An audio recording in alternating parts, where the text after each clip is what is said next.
Yeah, I just shot that thing off, man. Ooh-wee.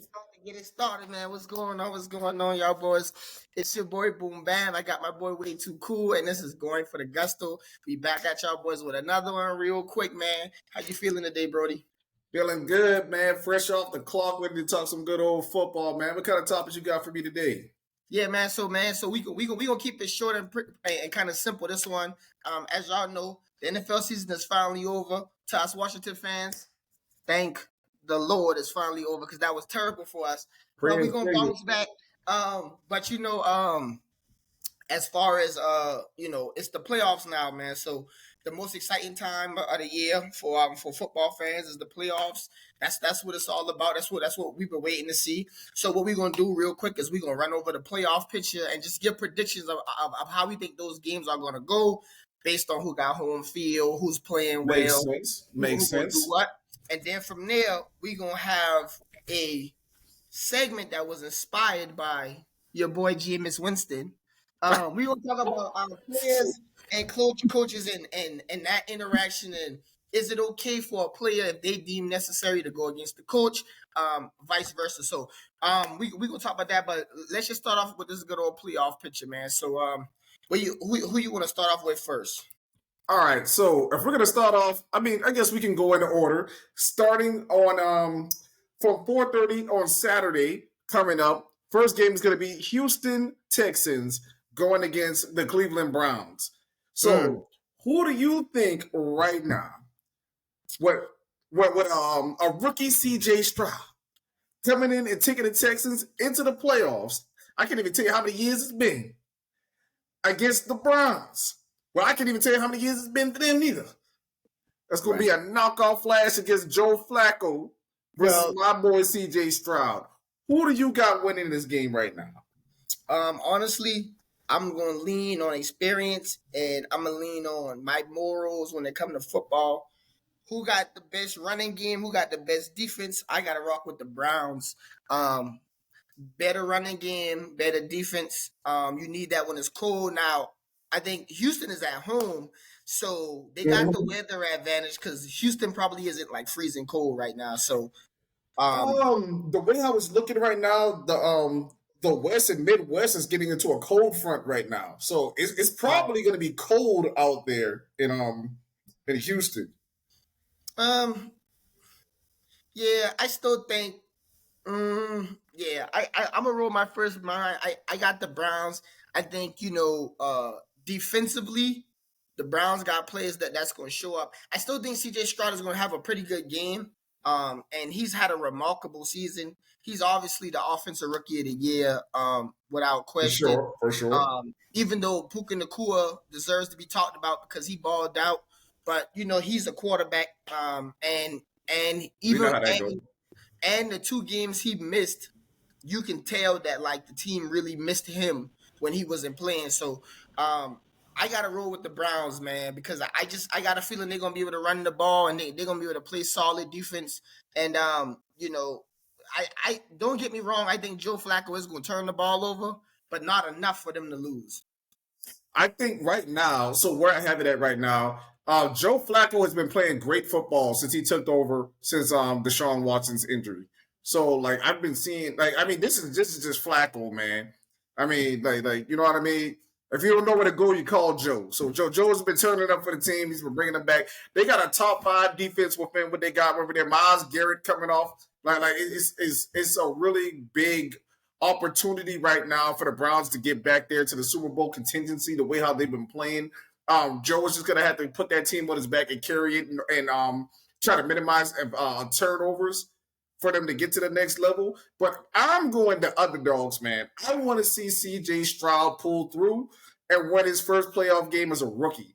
Because I actually just had a conversation. I was like, when is the last time, if any, that you've seen a rookie quarterback lead a team into the Super Bowl and win? That's a good question. I don't even That's a know good if question for anybody. So make sure you check. Put down in the comment box below if you know any rookie quarterback. I don't have any. I don't know any. It'd be the first, and that'll be NFL history. I don't know any. I did my research. Let me know if I missed something. But the way how they play offensively is very dynamic with CJ Stroud behind the helm. So I'm looking forward to seeing that. Defensively, they're solid. I'm a little. I would be. That's where my worries would be more is defensively on Houston than would be offensively. But I would have Houston on there to win against Cleveland. Okay. Then we can go to the bread and butter. Yeah. Game number 2. Yep. 8 p.m. Big lights, big headlights shining. So who do you have winning? Kansas City or the Miami Dolphins on Saturday night? What you got? I got KC. Even though KC has looked pretty bad all year, defensively they look stout. They beat the Dolphins earlier in the year. The Dolphins got a bunch of defensive injuries. They lost Bradley Chubb, Jalen Phillips. They don't really got a pass rusher right now. They're just trying to.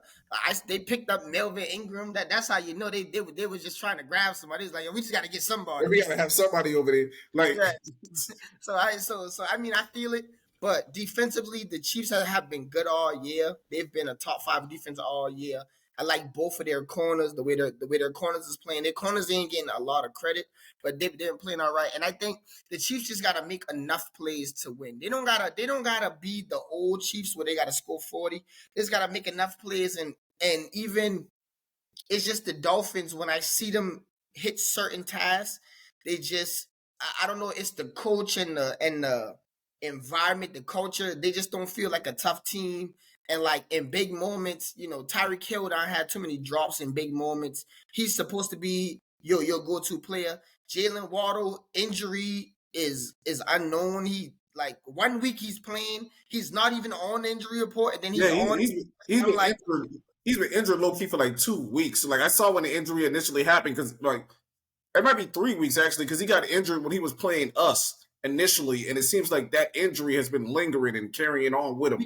Because he got hurt. He got hurt against y'all, but then he missed a week. Then he played the next week. Then he missed the following week with the old injury. It wasn't like he got a new one. So I don't really know what's going on with that. But I don't think the Dolphins.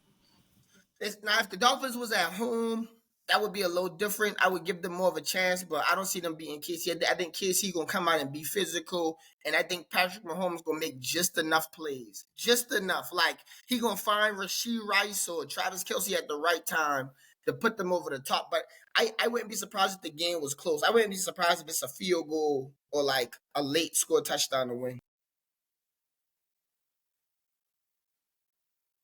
So. Yeah, so for the most part of it, I think the biggest thing that's going to be a problem for them is going to be the fact that Miami is going over there to Kansas City, and in Kansas City is going to be cold. I mean, like, I already looked up the weather and whatnot. We're looking at the weather reports. They're saying it's going to be probably like -2 degrees out there, -9 with wind shear. So it's going to be cold. There ain't no Miami heat out there now. So there ain't no heat, no sunshine. Don't look for it because you ain't going to find them. Like, he might try to go for a touchdown pass and get hit by a glacier. Like, right. So, I mean, it's going to be bad. So that's going to be a very big determining factor about if you can rise to the occasion. Because I want to put Miami forward because of that way how that offense explodes. And they start getting Raheem Mostert. I think Raheem had a slight nick on him too that he's trying to bounce back from. If they could get Raheem Mostert into motion, if they get A-Chain moving, if Raheem ain't working, then that's where their bread and butter is going to come into that run game. This is what I'll say about A-Chain though. A-Chain is not a bigger back; he's more of a speed back. He's a speed back, and them hits hurt in the cold. The bigger backs normally, do a little bit because when them hits start that hurt a little bit down. They sting too. They start to sting a little bit. So we gotta see about A-Chain, but no, I agree with you. If they can get both of them going. Yeah, if they can get the running game going, that's where the bread and butter is going to be to beat Kansas City, I believe, out there. Tyreek Hill, I might have to agree with what you said based off of the game that they just lost to the Bills. A lot of things went into play where they're blaming a lot of it on the bad turnovers. Um, the bad turnovers from Josh Allen, and they're not capitalizing, and Tua not being able to push the ball down the field, and the 2 interceptions. But the biggest thing that I look at is what are your receivers doing for me lately? Like, I watched Tyreek Hill drop a touchdown pass. I watched Tyreek Hill have break somebody on the out route, on the in route. He broke him on the in route, which would have had him on a house call going towards the end zone, but he dropped that pass. I watched him drop the 3rd and 16 that would have put them at a first down, and they had to punt the ball because he dropped a wide open pass. I watched him do that. So I'm not going to be as critical on Tua for certain situations that he is pressed into. You're also going to put the blame on your best players. Tyreek Hill has to show up. If he says he got hands, I need to see him. I know it's cool outside, but I guess them gloves do not but get sticky, my boy. Like, Hey, you better make it count. You better make it count, because don't blame this on Tua afterwards. And that's what I'm gonna say on that. But for me, I'm probably gonna say Kansas City too. I want it to be Miami, but I think the home advantage in that cold is gonna do them in. But unless they can get that running back game rolling, they gonna have issues. Okay. So it's only 2 games on Saturday, right? So 2 games on Saturday. And the other 2 Sunday games. Yes. So, which one is on Monday? The Monday game is gonna be the Eagles and Tampa Bay. So the first game that should be the first game on Sunday, is it the Bills and the Steelers? Bills and the Steelers, yeah. The Bills and the Steelers are at 1:00. Okay. So I like No, you go ahead. I like Mike Tomlin. I want big things for Mike Tomlin, but I don't want nothing for y'all Steelers. But like, I don't want a single thing for y'all. But y'all look great this year, man. It looks fantastic. Especially overcoming your quarterback struggles and everything that y'all been at to still make it with the record that you guys have and make it to the playoffs. Congrats to you. I'm not gonna be a hater, but I think the Bills have really rip roared and caught fire. Like, they were favored to be out the playoffs before they played us, and now they won the division. Like, that's a crazy turnaround speed. Like, the Bills have refound themselves, and it looks like they're ready to play. The biggest thing they say in the playoffs is about turning the ball over. Josh Allen can't come in here and throw 2 picks and a fumble recovery and think he's going to win a playoff game over here. So we're going to have to see. Well, TJ Watt is out. That's huge. TJ Watt is out. TJ Watt sprained his MCL, so he's not playing. But that's crazy, boys. The Steelers got a problem. Steelers got a problem now. That's the word. That's like somebody coming through, knocking down the woodshed, like I'll huff and puff and blow your house down. Because when they don't got TJ Watt, the Steelers look like a whole different defense. So that's a huge loss. But to be honest, I don't even think it depends on Josh Allen. If they can run the ball with James Cook, the Bills look like a different team when they can run the ball. That's true. And with their home field advantage, and I believe they kind of figured it out on defense. They got a little healthier. Obviously, they still missing people like Matt Milano, but the defense has adjusted because they've had people that have been out the whole year. So now the backups are getting used to being in the game, and so defensively they're playing a lot better. And so if it turns into a shootout game, of course Josh Allen will turn it over eventually. But like we seen last week, he can also make them plays where 3rd and 15, he can go get it with his legs. So I gotta rock with Buffalo because I think Buffalo is the scariest team right now. When I say scariest, obviously we're not including San Fran and Baltimore. Right. I think nobody wants to play Buffalo right now. Just they're too hot. They're on a 5-game win streak, and And they've been winning ugly when they needed to, because that's a big thing. Like every game ain't Mhm. gonna look good, but Josh Allen had the turnovers and they still found a way to win. So that's when they're the scariest. So I'm gonna roll with Buffalo. I'm gonna tell you what. I think Kansas City lucked up that the Bills beat Miami in that last game. Because Right. if Buffalo had gone back there to go play Kansas City, I don't think Patrick Mahomes was walking out that one alive. Like, not I right now. I probably I actually I agree with that. Yeah. Like, yeah, the way how Josh Allen and the Buffalo Bills are playing right now, not just offensively but defensively, I think Patrick Mahomes had way too much to wrap his finger around right now for this next come around, because Patrick Mahomes has a tendency of sending Josh Allen home. Right. Right. That would have been a first. It would have Right. been first. And it can still happen. We'll see whatever, the wins look like going on from the next week going forward. So we'll see what happens.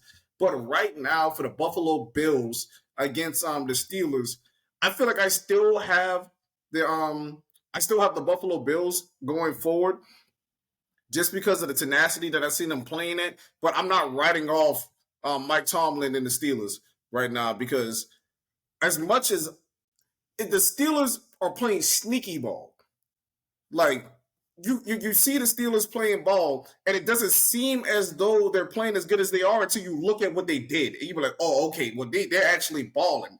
But it just doesn't seem as though until you actually go and look statistically at what they actually are doing on the field. So Right. that defense is something serious. That defense is not to be played with. Yeah. So I if mean, Josh Allen get out there and think he gonna make, that's what I was telling you. If Josh Allen think he's gonna get out there and make those turnovers over there, and on that Steelers defense, and think they're not gonna capitalize, he Yeah. going home.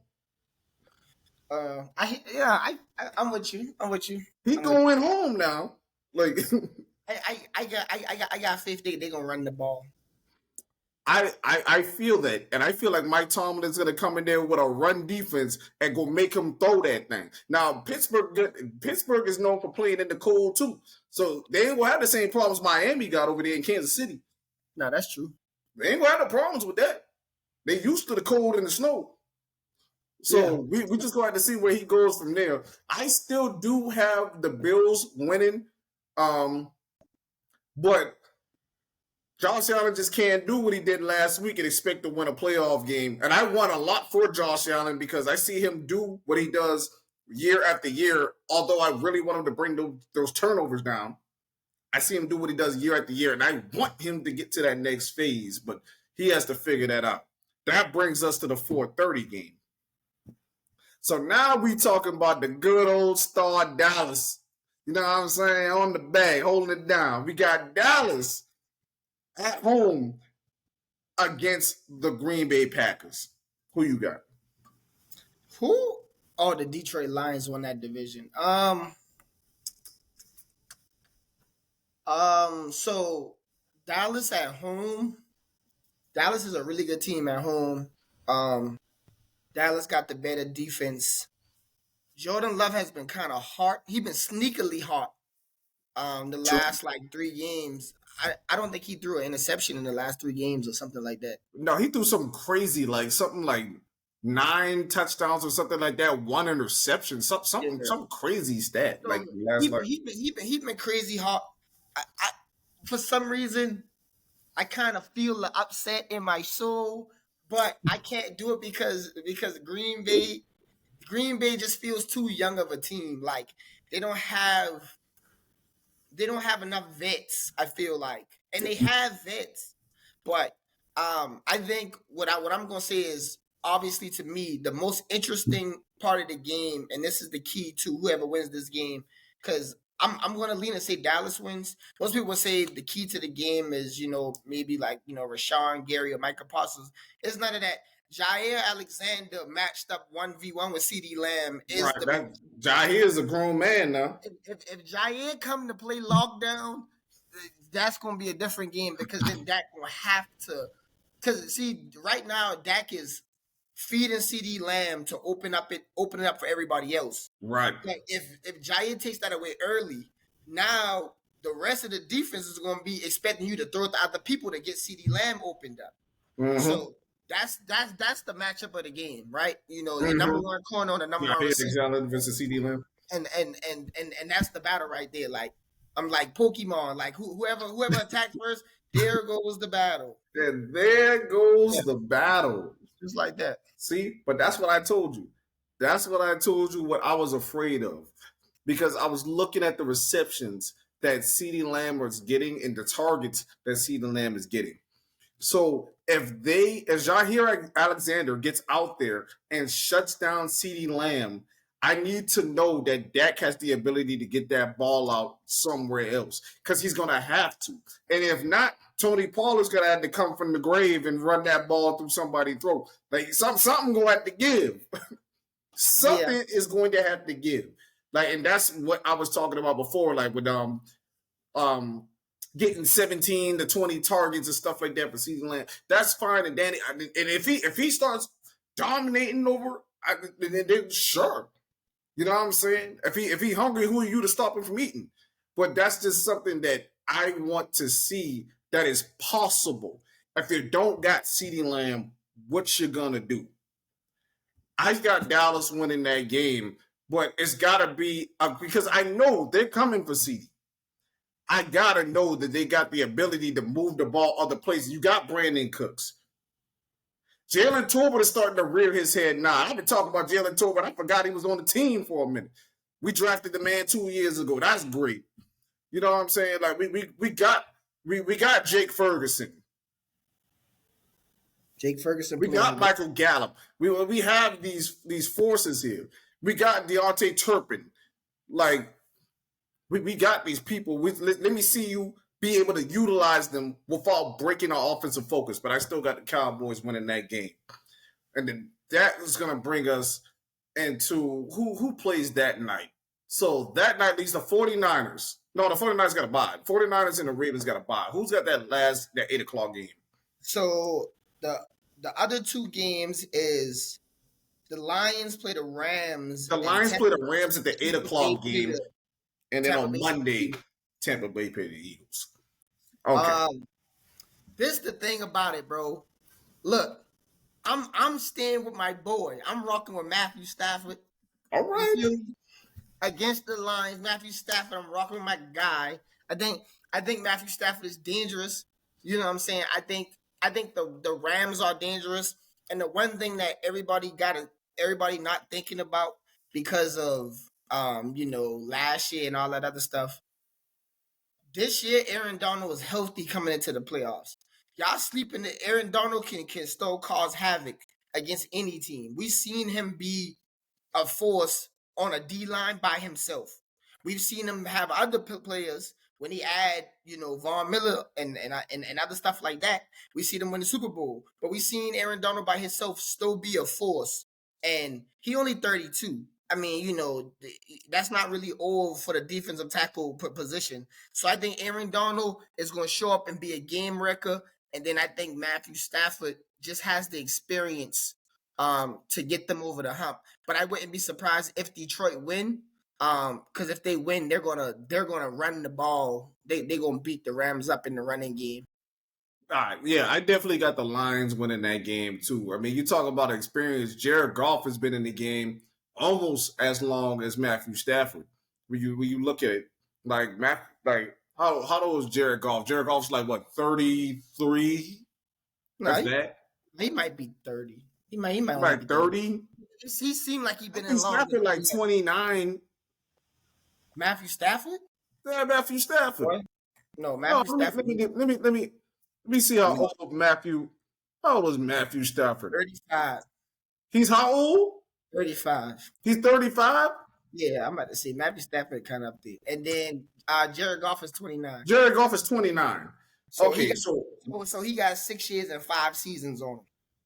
Yeah, I think he got this, man. Like, Jared's been playing very good football for a very long time. Very underrated quarterback that we actually discussed here on this podcast. Like, everybody starts to give him these flack and stuff, and we went to go pull up his interception to his turnover to touchdown ratio, his passing yards, and like Jared has been playing very efficient. In the comments, it was him. He was the one talking the trash about Jared Goff. I brought up the touchdowns, the interceptions. He was talking that trash. We ain't talking about that right now. We Don't let talking him off about the hook. 2023, 2024 going into the playoffs for the Super Bowl. That's what we talking about. Like, so I think Jared Goff is going to do very well this game here. I think they're really going to do good in the running game as well, like you said. I say what I healthy is Von Miller playing? No, Von Miller on Buffalo. Or he's on Buffalo now, excuse me. So, like Aaron Donald, I meant to say. So, Aaron Donald is healthy. He's going to be playing. So, Aaron Donald is playing healthy. I don't think you get but so much rushes off like you think there's going to get off with Aaron Donald sitting there. I don't think that's going to happen. I think they're going to have to force them to pass the ball. So, now we're going to have to see what Amon-Ra is set for coming into the playoffs. And TJ Hawkinson, like we're gonna have to see them get the ball off because I don't think they're gonna be able to run the ball as efficiently with Aaron Donald back. If they do, that's crazy. That's crazy, and Aaron Donald should retire. But and I think Sam Laporta is hurt. Sam Laporta's hurt too. I'm pretty sure he's hurt. And that'd be whack. He said that his status is unknown, but he hasn't practiced yet this week. Today Wednesday. They got till Sunday. Okay, we'll figure out. Well, I mean, I guess we'll revisit that. But I got the lines pulling up on that game there, and that brings us to our final team, the Eagles and Tampa Bay. I'm going Philly. You going Philly? Still. Stop. I am. I'm still going Philly. I'm still going Philly, bro. Why? Why are you going Philly? Bro, I'm not worried about none of that stuff, bro. That happened because like teams always go to these funks and they look bad. But bro, Jalen Hurts got hurt his finger. AJ Brown hurt his knee. You know what that means? They're gonna run the ball and they're gonna be just fine. If they run the ball on Tampa Bay, they're gonna be just fine. That's all they gotta do. They still got one of the best old lines in football. They got the worst. All right, so they got the worst they got one of the worst defenses in football right now. Mm-hmm. They got their offense ranks like 26th in the league right now. That's with all of them weapons. All of them now. Yeah, they look bad right now. It's a nobody. I mean, Jalen Hurts got a broke finger. I saw, and I see he's going to have to get that wrap. I don't know if A.J. Brown's going to play. I mean, I don't know what kind of injury to his knee he got, but I don't know what kind of chance there is on that, but they're banged up. But aside from that, Rick, I don't know, man. I don't see it. They don't even have momentum. Tampa Bay then. That's what you're saying. Huh? You saying you taking Tampa Bay? Oh yeah, I'm taking Tampa Bay. Tampa Bay will lose the week after that, but I'm rocking. They gonna get a smooth win off. If Philly win this game by more than 14 points, everybody gonna be surprised except me because teams go through funks. But now it's the playoffs. When they get in that locker room and they realize it's win or go home, they gonna turn up. So you really in your heart of hearts think that the Eagles will beat Tampa Bay? Yeah. You want to put something on it? Yeah, I'm down. We gonna do that off camera. But I'm down though. We figure that out. I word, but that kind of works for that. So I mean, that's all the playoff predictions. Everybody pay attention to all the things that we got right now planned out. And the next time we come back and revisit this, remember where we came from because we're bookmarking these right now. Our playoff predictions going into the next round. So now then, let's talk about players versus coaches, right? So for everybody that doesn't necessarily understand where this topic is deriving from, let me give you a brief understanding or a brief synopsis of why we're talking about this. So just recently inside the media, we just watched when the Saints played the Falcons and they got inside of victory formation based off of what the head coach asked for. They said, hey, we're already here. We're already won. We proved what we need to do in a divisional game. Let's go ahead and kneel the ball and run up that tunnel. So Jameis decides, and allegedly he spoke to his team. He spoke to the team and he said it was a team decision that we're going to give the ball to our running back because he don't got no touchdowns all year, and we're going to get a touchdown while still in victory formation. Right. So when is it not acceptable for a player to go against the call of your head coach? Because this comes off as very disrespectful to a lot of people inside the league, especially the Falcons, the organization, to say that you line up in victory formation to kneel the ball and end up running, because that's just a big slap to the face. Now, if you and your whole team was just saying, "Hey, man, bleep it," and just, "Hey, we don't care about them. This is how we're gonna do it." That's whatever y'all want to do. Y'all got to speak to y'all head coach, not me. I'm just over here laughing. So, where is your mindset with players taking these type of situations in their hands, or what situation would be acceptable for a player to take that in his hands over his head coach? So this is the thing about that, right? Because this is really not much of a conversation besides the fact that Jameis, right, went to the media and said that out loud, and they also came out in victory formation. Everybody's ready to kneel, and then they do that. On a play-to-play basis, it's probably about 9 quarterbacks in the league that have the ability to audible at the line of scrimmage immediately based on what they see.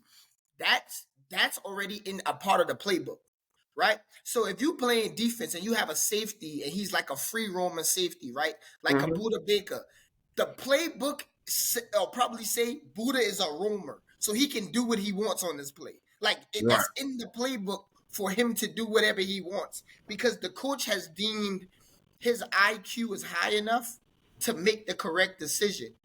And if everybody else plays their role, it shouldn't be like a huge opening in the defense, right?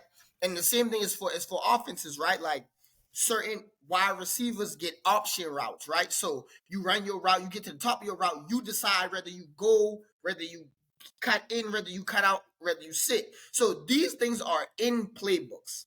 True. The problem for Jameis was when you in victory formation, there is no other play. It's kneel the ball, the game is over. Like, you can't audible out of that. Like, you know what I'm saying? Like, there is no adjustment to be made. Because I'm pretty sure. He didn't audible. I didn't mean to interrupt you, but he didn't audible. He ran out of victory formation. He didn't audible. No, so yeah. So what he did is he came to the huddle and probably said, "Bro, I'm about to get you a touchdown." And everybody probably was like, "What?" He was like, "Nah, y'all boys just trust me. I'm gonna just get it and hand it off to him, and it's gonna be straight." And everybody gonna be happy about it because Jamal Williams didn't score all year. But like, I think that's the problem that makes it like illuminate. Because I'm pretty sure, bro, because bro, even in high school, bro, we had times we came to the line of scrimmage, and I'm like, "Hey, yo, ballers, we about to just run this." But like, it ain't no big deal because it's like in the game, it's like 3rd and 1. Right. It's not like it's a play where it's like 3rd and 15, and then we decide to do something else. It's like 3rd and 1. We're trying to get the first down. I'm like, bro, rather than hand it off, when you hike it, just lean forward. I'm gonna just go block, and then we just gonna do that. And the coach ain't gonna be mad. He gonna be like, "All right, y'all got the 1 yard." Now, obviously, you gonna get fired up if you.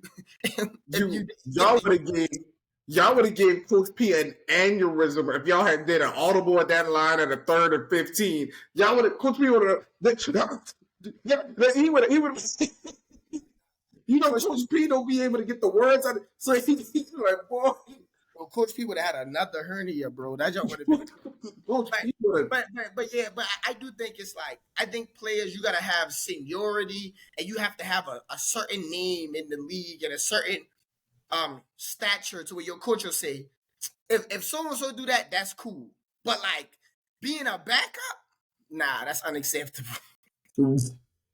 Well, I mean, dude, I went back and I re-looked at the clip too. I re-looked at the clip afterwards when they were coming, into the middle of center field. I was listening to the coach of the Atlanta Falcons. He's like, "Man, you mother!" It's like, no, I understand. I was like, dude, that's all he can say. So for me, with that type of environment, like when you get there, like what do you like? I heard what he said. He had no choice but to apologize on spot. You can choose whichever thing you want to you want to whichever way you want to address it once you get there. Like when you get to center field, you can side with it and be like, hey, you know what I'm saying? We were just dusty the whole time. Don't worry about it. Like you could choose the dusty route, or you could choose the fall back. He chose the fall back. He said, hey man, hey, I didn't call for this. Like I'm trying to do y'all like that. You know what I'm saying? He just kind of, but at the same point in time, what everybody has to realize is how bad that makes him look. Right. This is the thing. It makes the coach look bad too, because Terrible. if you do something like that, you don't go to the media and tell them you did that. He told them. Yeah, like he was like, oh, he did it. yeah, like he pretty much went to them and said, hey, by the way, I don't be listening to the coach, so like I just be doing whatever I feel like doing. And this is the thing. He said he asked the team, but there's no way he asked the defensive team. No, but he didn't ask the defensive people. So who was the team? Like you had to just talk to the O line and the running back, because look, the other people lined up didn't move. Like that, like they just, when the ball got hiked, they just stood there. So you talk to like the O line, and then you talk to like the running back was like, hey, I'm gonna get you this touchdown. Now, and keep in mind, bro, as the running back, you're not gonna say, nah, I don't want it. I mean, you know what I'm saying? Right? Like, you know what I'm saying? Like, hey, that's literally his only touchdown for the entire season. Right. I mean, and they try to fight the case. They try to make the case to say like, maybe there's a certain incentive in his contract or why they did it. I don't know. I don't know what his contract is. I don't know if he has any incentives to it. But I saw when he rushed that ball in, there was only but a couple of people that celebrated when that ball went through the end zone. If you go back and look at that that replay, Jameson's like, man, nobody was celebrating now. Like, so that's all I'm gonna say. I don't know who he talked to, but people that look confused, bro. Because half of the team probably was like, that just made us look weak. Like it made it look like we trying to run up a score for no. It's 41-17, and then they didn't make the playoffs. And then you still didn't make the playoffs. They didn't make the playoffs because Tampa Bay won. They needed Tampa Bay to lose. So I'm gonna say this. That's what I'll say. I think Jameis probably ain't gonna be there next year. I saw the thing that said that the Saints they're gonna keep that head coach, but that's a bad look whenever moments like that is when the players trust their coach, so they do what the coach says because you trust the coach. And when the players lose trust in the coach, then you'll see the culture of the team fall apart. Because everybody gonna be it becomes anarchy, right? Because everybody's like, well, he did what he wanted to do, so I'm gonna do what I want to do. And then even if it was the incentive thing in the contract, which I don't think it is, because I remember Jamal Williams' contract. I kind of remember it a little bit, but even if it's in the contract, which I doubt, because certain things like that are in the contract. Even if it's in the contract, we don't hear people like Shannon and stuff talk about how he was 15 yards away. He didn't do it. Travis Kelce was 16 yards away last week from hitting his 8,000-yard season. He sat out. So it's like now it make the leaders on the team be like, okay, well, we all probably got incentives in our contract, but we're playing to win as a team. So I think that's where the thing is that, man. Well, so, I do want to say this because there's two different things on that too as well, right? So number one, even so, if that was in his contract or not, why not? I don't know if they had any timeouts left. I don't know if the Saints had any timeouts. They were blowing out. I can only assume they have timeouts. They're blowing them out. Mm-hmm. Why not call a timeout? Walk over there to your coach and tell him, hey man, he don't got no he don't got no touchdowns. I really want to get him a touchdown. Let's run this. Like, I don't really have a problem with them going for it on the one. Matter of fact, for everybody out there, I don't have a single problem about going on the one. Like, I don't have no problem with them going for the score. I don't like the fact that they went out in victory formation and did it. That's it. If they had did it and not in victory formation, we wouldn't be having this discussion. But I mean, we would still be having a discussion about going against the Colts. I think it would still be a discussion because we've seen running backs having great seasons. Like we saw Saquon do it last year. Like literally is running by himself and just sat down at the 1 yard line to run the clock.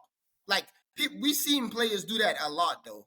Like we've seen a lot of players sacrifice the stats for the team. No, and I agree. Well, what I should have said, what I mean by that is that it still would have been a conversation if he went against his head coach. That would have still been a thing. But it becomes more egregious that he lines up in victory formation and does that. That's a kneel down situation. That's just something away from me. But that is what it is. But all I know is, hey, we'll see what Jameis is next year, and we'll see how they really feel about it. Because that head office, you got to answer to the head office. He ain't got to answer to me. Right. I'm just way too cool on the Going for the Gusto podcast.